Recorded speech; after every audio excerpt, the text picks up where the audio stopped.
Hey, this is Gene KF with Polygamy HQ. Wanted to come at you guys with a little bit of a question, also a little bit of a statement.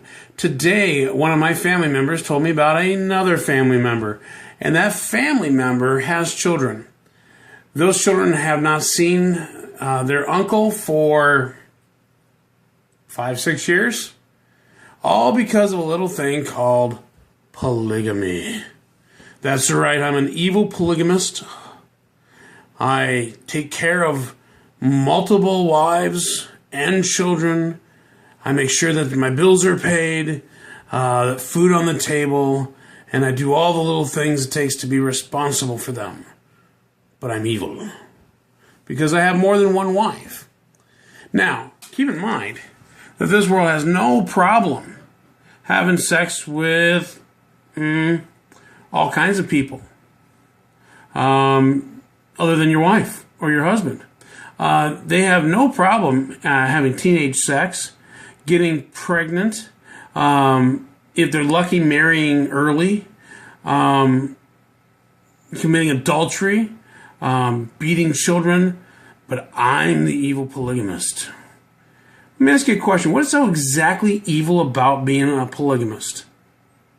That's a good question for my family, and I'm not sure I even asked them that. Why is being a polygamist so bad? Well, I don't think anybody can answer that. And that's a good question. If you'd like to, you can call your family members up and go, if I became a polygamist, why would that be so bad? And if my family members see this, I'd like to know, why is it so bad that I'm a polygamist? Now, I'm going to tell you what I'm going to do with that family member. Now, this family member has had plenty of time to get acclimated to a new way of thinking. Now, this family member is going to call up one day and go, hey, I haven't talked to you in a while. That's okay. We don't need to talk. Click. Keep in mind, I'm not talking to this person. They're done. I'm through. I'm done playing with them. Because the fact of the matter is, if you insult my family, and you tell me my family's no good, or they're evil, or they're wrong, or they're just weird. I mean, we're all weird. But anyway, the fact of the matter is if you are telling me that you don't like my family, you don't like the way my family's set up, well, let me tell you something. I may not like your family the way your family's set up, but I don't live in your family. Your job is to love me for who I am, and I love you for who you are. And if you've got a moral objection to what I'm doing, bring it. Because I guarantee you that there's not one family member, in fact, one pastor for that matter, for all those pastors out there, there's not one pastor out there that actually taken more than 20 seconds to actually look at this without going, I know all there is to know about it, and it's one man, one woman, and polygamy is a sin. Really? Well, then why did God regulate it? And why did God command it? And why did Paul actually talk about Jesus as a polygamist? They can't answer those questions. So let me ask you a question, family members out there. Why is it wrong for me to be a respectful, honorable man who takes care of all my wives and all of my children and see to their needs, and I'm willing to do that? And they're willing to live in a community setting like a polygamous family. Why is that bad? Why? And if it's not bad, then why do you chastise me by keeping your kids away from me? That's a good question. So if there's other polygamous families out there, I want you to start getting bold. I want you to call up your family members that have given you hassle and said, you know what, tell me why you think polygamy is wrong. If they say it's wrong because the Bible says so, said, let me ask you a real deep philosophical question. If the Bible said polygamy was right, would you be okay with it? If they say no, then say, you know what? Then you're not even being honest with your God, who you say you believe in. Now they say, well, it's just morally wrong. Say, well, why is that? It's against the law. Well, good news. In the state that I live in, it's called an open relationship. It's considered an open relationship, and it's not illegal. I can't get in trouble for being a polygamist. It's not illegal. I can't go to jail. I don't hold more than one marriage license. So So that's out the window. Any other reason? Well, I just don't like it. Well, here's a news flash for you. There's some things that you do that I don't like, but I've never brought up because of your business.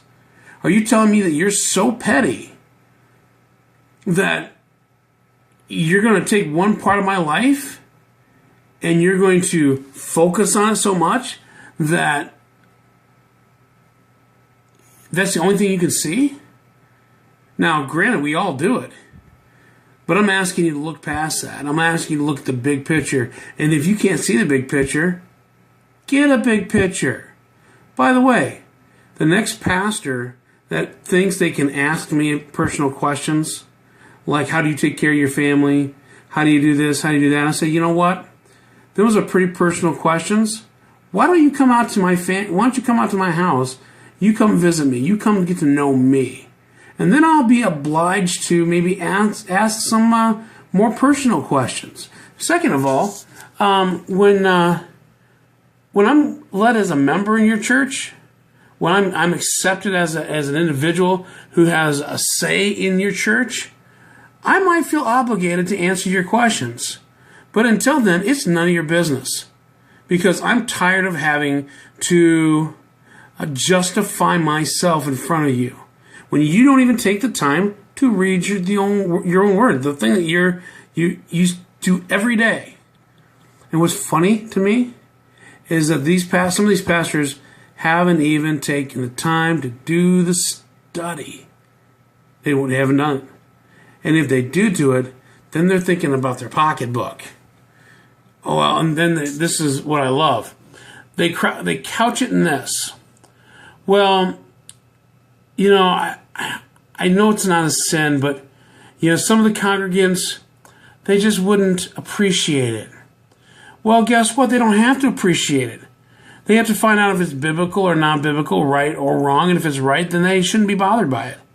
I'm not bothered by their marriage. I mean, I think their marriage is so hot. You know? Let me ask you a question. If I looked at their marriage, do you think that I could find some biblical faults in them? Sure could. In fact, most pastors I talked to said 50% or better of their congregation have unhealthy relationships. Okay. So let me ask you a question, pastors. If you can't sit there and literally talk to your congregants in an intelligent, articulate way about what the Bible says about marriage and polygamy, let me ask you a question. Have you really been teaching them? Have you? Really? Do you really have a pulse on your people's hearts? Do they really want to follow the scriptures? Let me ask you a question. If a family member goes to you and goes, well, what about, you know, I would be okay with polygamy, but what about the children? You know, they said the exact same thing with interracial marriage. There's no interracial, by the way. It's all one race. We all come from Adam and Eve. But maybe intercultural. Different skin tone. Ooh, that'll screw up a kid, won't it? You know actually what screws up a kid? It's not it's not all the stuff that we deal with on a daily basis, different personalities in the home. You know what it is? It's people in the churches, it's family members that hurt our children more than we ever thought about hurting their feelings. Okay? Ever. Our kids deal with the different personalities in our family, and it's just a big family. And anytime you have a big family, you're going to deal with different personalities. You know what hurts our children the most? People out there, like family members, that can't see past their own scalp. Church members that go, I don't want to lose my congregants. I'm scared. Yes, I am. I'm scared, yeah. So, guys, challenge these people. Start challenging them. I challenge you to challenge some people. And you know what? If you lose them as friends, they weren't friends in the first place. We need to stand up as a community. We're a good community. Let's get it done. Let's do it. Let's do it right, guys. Let's start standing up with a backbone. I'm going to challenge you on this. If you haven't become public as a polygynist, I'm going to ask you to become. I'm going to ask you to become public. I'm going to ask you to think real deep and hard about. You know, if you're a polygynist and you're hiding, why are you hiding? if you're a polygamist and you're looking to become a polygamist, start talking to people. You're going to have to at some point in time, unless you're going to be like those other polygamous families who hide their wives. Oh, this is my wife's friend, and